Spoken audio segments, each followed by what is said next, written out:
राम राम. उकडीचे मोदक बनवण्यासाठी पॅनमध्ये 1 चमचा साजूक तूप घालून काजू व बदामचे काप सोनेरी रंग येईपर्यंत परतून घेऊ. त्यामध्ये 2 कप नारळाचा खव घालून 5 मिनिटं परतून घेऊ.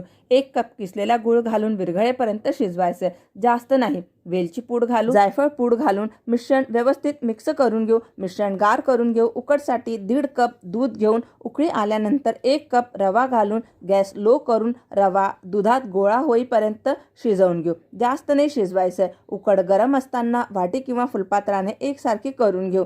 तयार पिठातून एक छोटासा गोळा घेऊन हातावरती एकसारखं करून छान मळून घेऊ. बोट व अंगठ्याच्या मदतीने पारी तयार करून घेऊ. कळी पाडण्यासाठी थोडंसं मिश्रण चिमटी देऊन कळी करून घेऊ. त्यात सारण घालू. कळीदार मोदक तयार करू. इडली पात्रामध्ये पाणी गरम झाल्यानंतर 7 ते 8 मिनिटं मोदक वाफवून घेऊ. 7 ते 8 मिनिटं झालेले आहे. मोदक पाहू. मिश्रण हाताला चिटकत नाहीये, म्हणजे मोदक एकदम परफेक्ट झालेले आहे. गॅस बंद करूया. तर इथे उकडी